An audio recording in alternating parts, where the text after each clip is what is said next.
voltou a ter o domínio do Afeganistão, eles não teriam logo naquelas primeiras semanas, né, os primeiros 15 dias, decapitado, apedrejado, queimado e matado várias mulheres, porque eles estavam passando em revista quem tinha o aplicativo da Bíblia Sagrada. Isso prova que a palavra de Deus é a palavra de Deus aonde quer que ela esteja. Amém ou não amém? Então veja, não é uma crítica, é um conselho. Qualquer outro livro é um livro, mas a Bíblia é o livro. Ainda que ela esteja fechada, seja no Brasil ou na América, poder andar com este livro na mão é uma honra, um ato de celebração, um prestígio.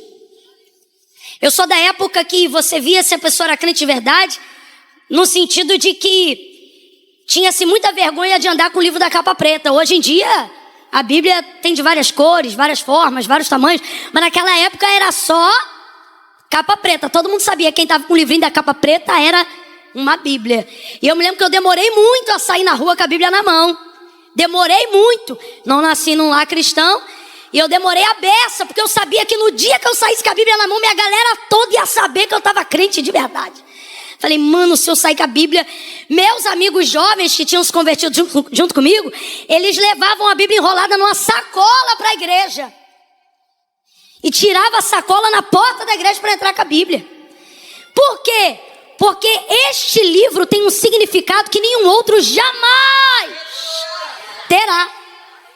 Seja aberto ou seja fechado. Então isso é um privilégio muito grande. Tem gente que já amarrou a cara. Tu só quer ouvir mel, né? Já fez... mas nem começou, que ela tá se metendo nisso. Uai, tu veio na quinta profética. Deus fala como quer. É um conselho, não é uma crítica, é um não é uma crítica, eu vou falar a terceira vez, é um Eu já disse e repito, a Bíblia é a palavra de Deus em qualquer lugar, mas guarde o que eu estou lhe dizendo. Estamos vivendo dias onde farão de tudo para tirar esse material da sua mão. Então, à medida que a gente usa isso aqui na rua, é o protesto silencioso mais poderoso que o cristianismo pode provocar com uma imagem. Então, se você é cristão, não se envergonha disso, use a Bíblia, leve a Bíblia, ande com a sua Bíblia. Olha os pensamentos agora. Mas se não tiver no coração, tudo que está no seu coração manifesta na sua existência. Transborda em você. De verdade. Qual o problema da Bíblia aparecer? Agora, qual o problema dela começar a sumir? Tem que pesar isso na balança. Vamos fazer uso de toda a liberdade que temos no cristianismo, aonde estamos. Isso conta muito na nossa geografia. Quem entendeu, diga amém. Quem ficou irado, diga glória a Deus. Vai passar. Vai passar. Daniel capítulo 10.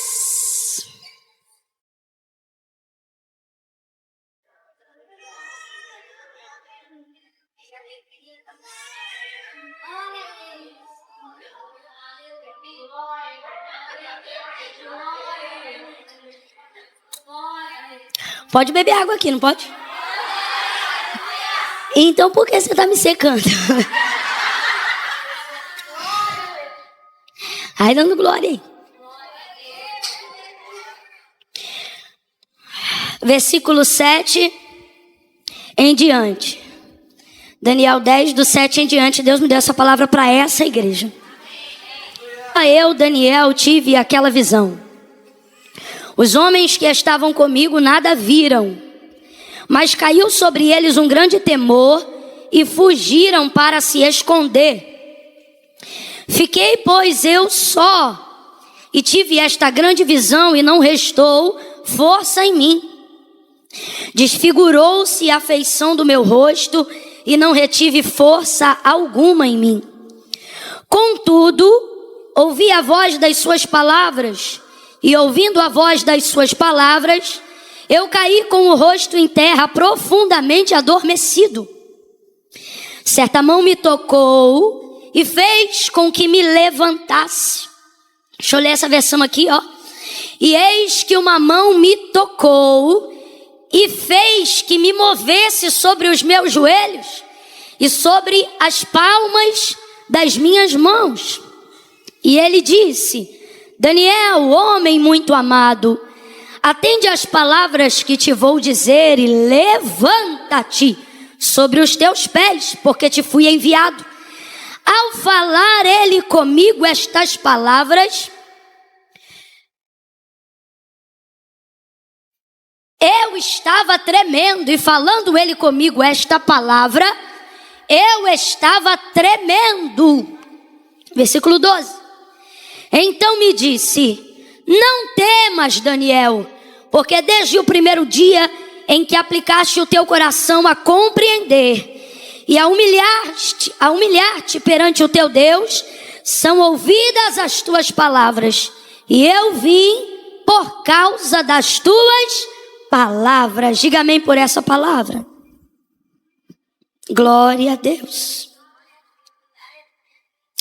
Eu vou contar de 1 a 3. Quando eu disser 3, você vai liberar uma palavra que determina o rumo profético daquilo que Deus nos confiou como verdade para a nossa vida nessa noite. Quando eu disser 3, você vai olhar para quem está ao seu lado e vai dizer assim: você aguenta assim.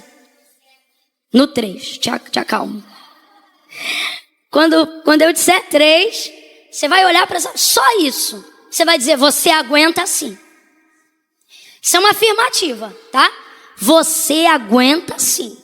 E o que, Camila, que eu aguento? O que o céu tem para te comunicar. Você aguenta sim. O que Deus confiou a você, você aguenta sim.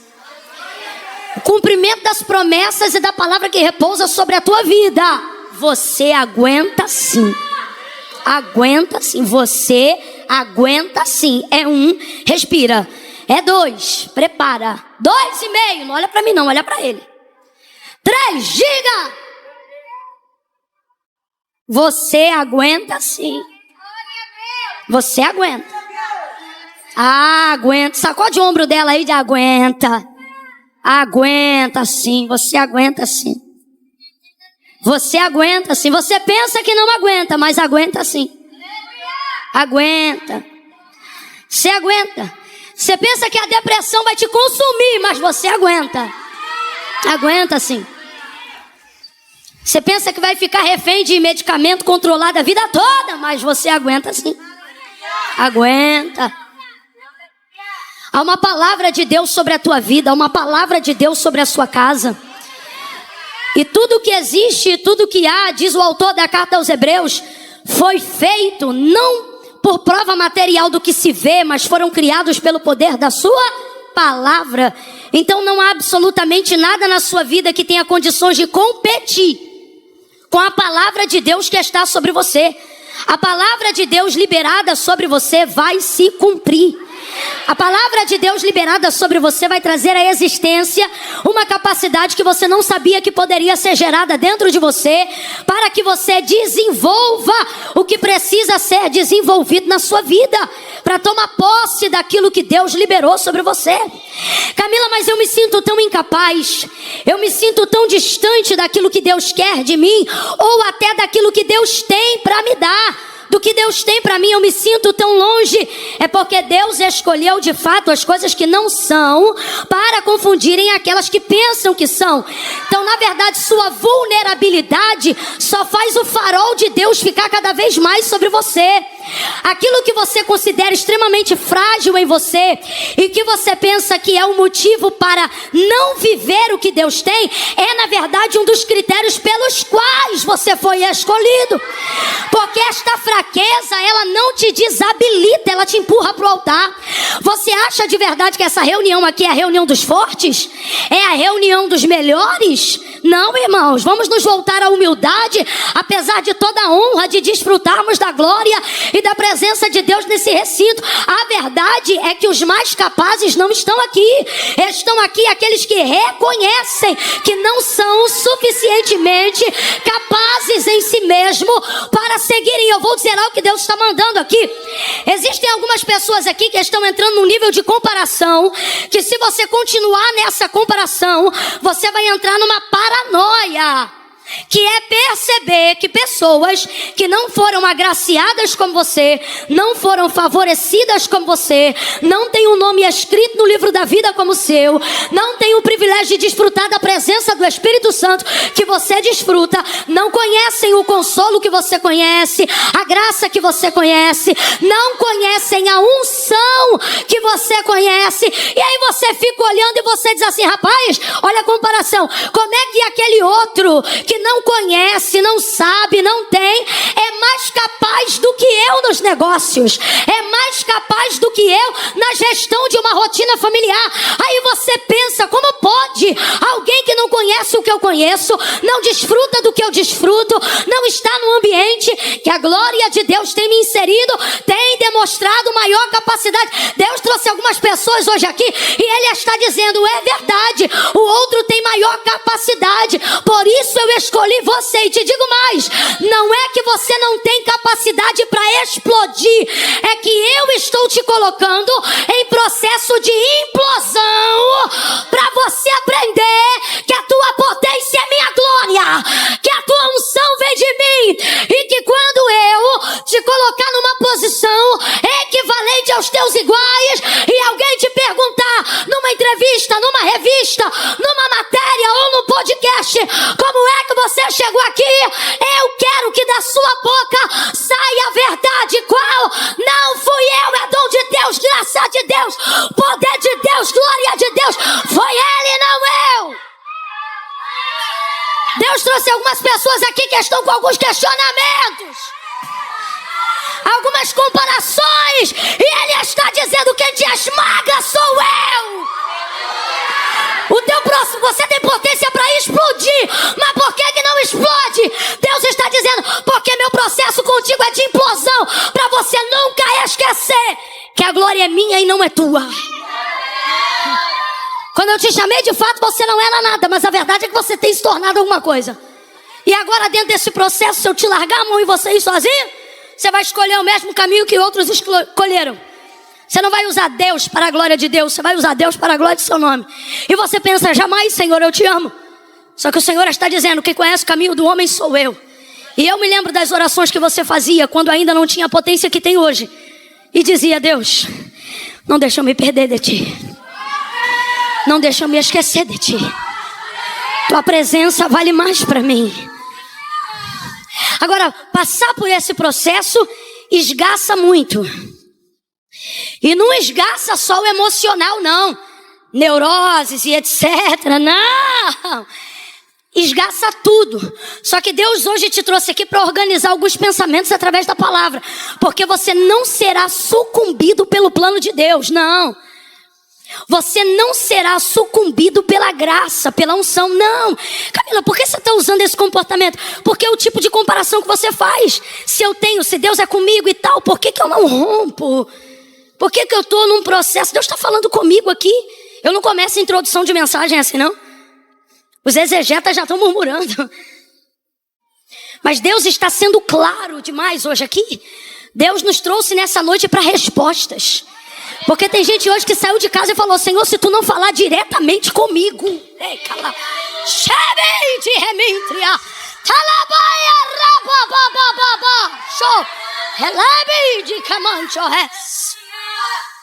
processo de esmagamento, sabe? Existem homens e mulheres aqui, jovens, que estão sendo esgaçados nesse processo. Só que entenda, tudo isso faz parte do processo. Que processo? Manifestar a glória de Deus. Vamos lá. Qual é o propósito da vida de todo homem criado? Não estou nem falando de filho. Estou falando de todo homem criado. Estou falando de toda criatura nascida. Qual é o propósito de toda criatura, de todo homem, de toda mulher? Qual é o propósito de Deus para a vida dele? Glorificar o nome dele. Então eu vou perguntar qual é o propósito da sua vida. Se você entendeu o que eu falei, você vai responder: glorificar o nome de Deus. Vamos lá. Qual é o propósito de Deus para a sua vida? Isso. Quem inventou isso? Camila? Não. Isso é um princípio bíblico. Porque dele, por ele. De novo.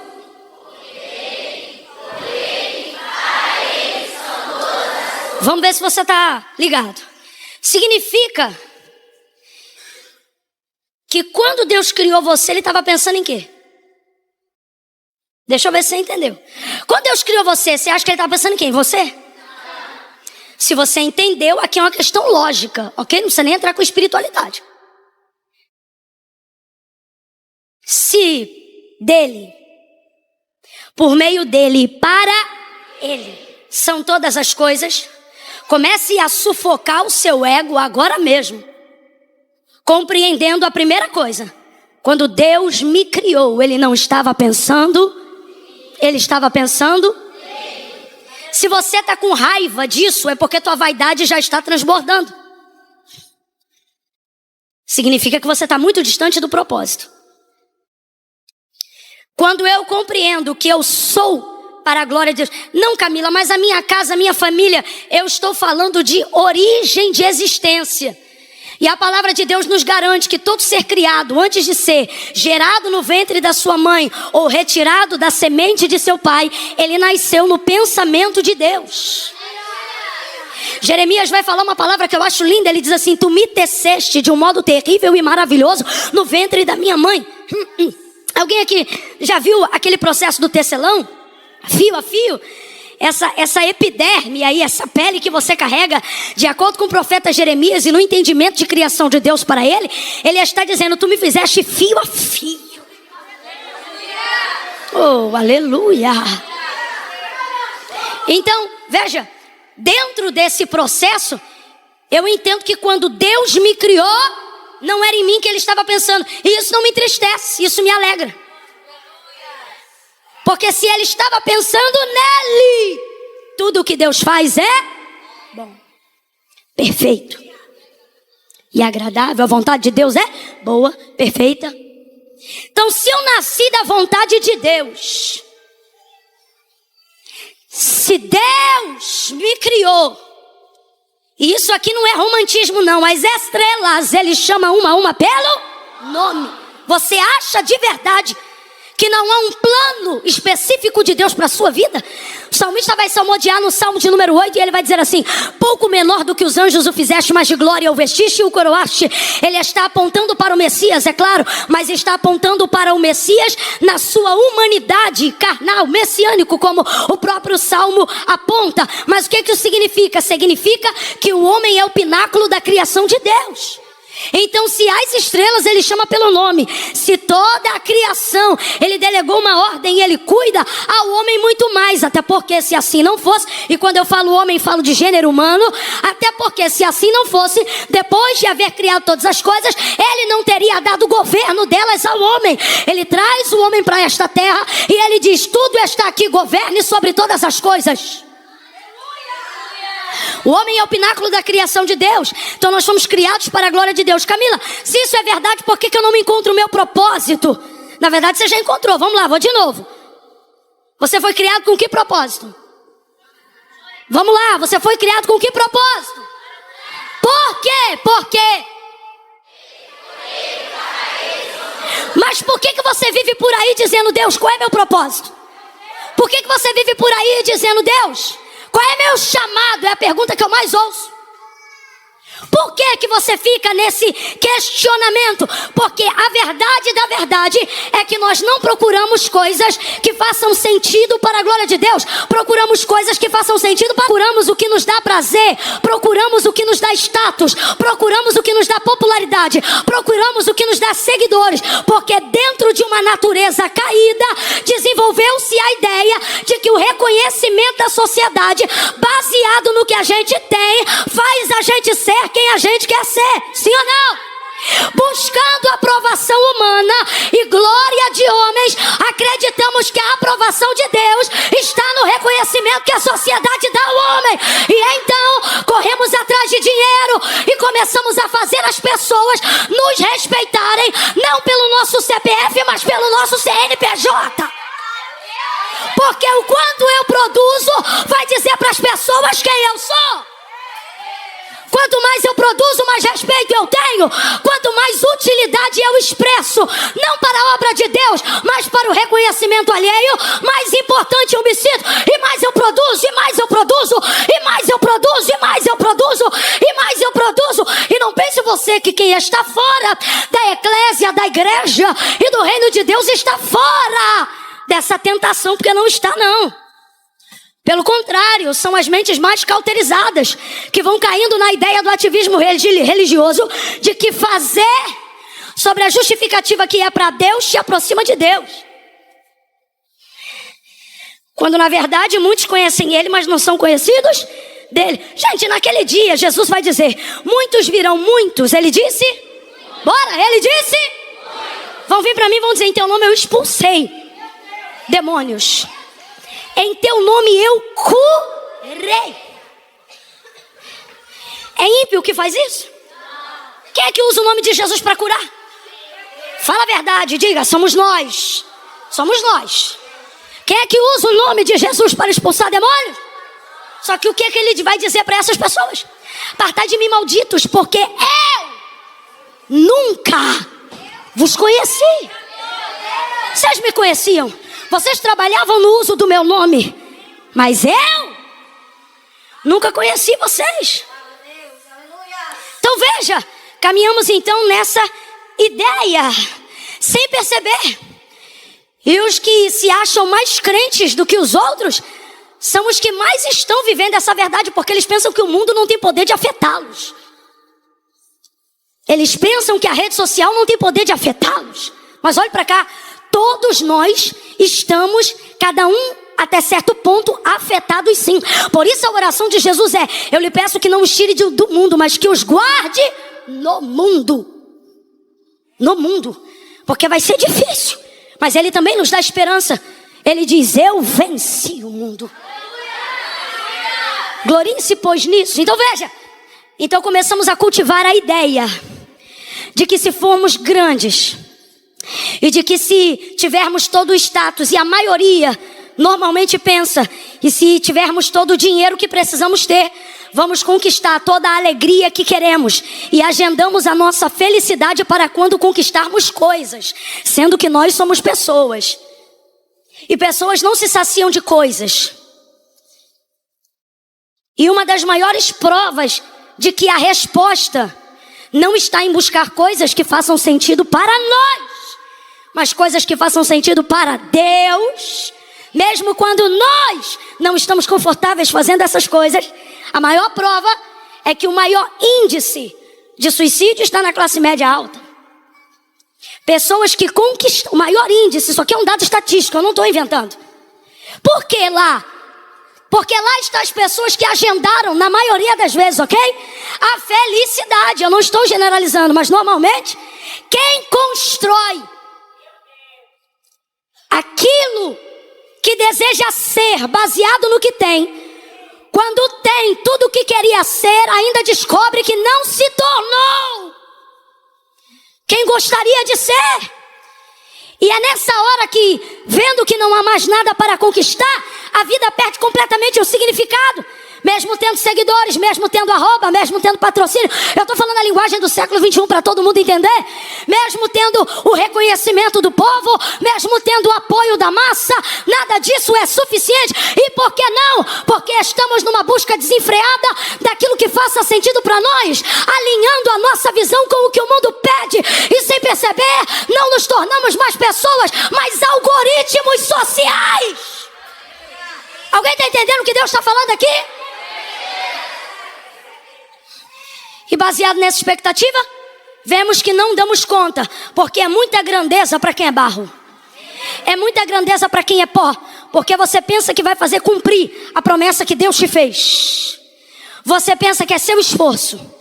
Você pensa que é o seu dinamismo que vai fazer cumprir a palavra que Deus tem sobre a sua vida. E eu não estou pregando para o mundo, eu estou pregando para a igreja. Porque o mundo não aguarda o cumprimento de uma promessa. E é por isso que na ascendência de escala social, eles conseguem subir vertiginosamente mais rápido que nós. Porque eles não estão debaixo de uma palavra. Mas nós, aguardando o cumprimento de uma palavra, pensamos em preparar todo o cenário. Um cenário que deveria estar pautado na obediência e na capacidade de Deus, e não nossa. Haja vista que não fomos escolhidos por aquilo que fazemos, mas justamente por quem não somos. Esquecemos-nos disso E começamos a achar que já somos o suficiente para darmos uma ajudinha para o que Deus falou. E então começa a trabalhar mais, e começa a fazer tudo mais, e começa a faltar ceia para dobrar o plantão, e começa isso, e começa aquilo, e começa assim, e começa assado. E você vai ficando esgaçado. Agora, eu trago de Deus aqui uma palavra. Se isso é para a glória de Deus, prepare-se, porque vai vir compensação na saúde, vai vir compensação nas finanças, vai vir compensação na revelação da sua vida espiritual. Agora, se isto é para respaldo e para a glória dos homens, prepare-se. O lugar mais alto que você chegar no mundo ainda estará o mais distante possível de Deus. Por isso Agostinho vai dizer algo tremendo, e é bom citarmos ele bem aqui no mês da Reforma Protestante. Ele disse o seguinte, baseado em Mateus capítulo 16, versículo 24 em diante. Quando Jesus disse assim: se alguém quiser vir após mim, negue-se a si mesmo, tome sobre si a sua cruz e siga-me. Portanto vos digo que qualquer que me seguir para ganhar, já perdeu. Mas qualquer que perdendo por amor de mim para me seguir, já ganhou. Pois que vale ao homem ganhar o mundo inteiro, se em troca disso ele perder a sua alma. Aí Agostinho vai dizer o seguinte: o céu, ele disse vamos lá, ele disse eu amo essa frase, ele disse assim: o céu está preparado para compensar qualquer prejuízo que para herdá-lo você perder na terra, mas a terra não está preparada para compensar o prejuízo de perder o céu. Eu estou sentindo graça de Deus aqui. Deus está renovando as nossas mentes. Deus está renovando o nosso espírito. Pegue na mão de alguém aí ao seu lado agora. Segure com firmeza. Deixa essa pessoa perceber que ela não entrou num ambiente de entretenimento gospel. Deixa ela perceber que Deus assentou ela do lado de um profeta, de uma profetisa do eterno. Segure a mão dessa pessoa e diga para a glória de Deus. Diga para a glória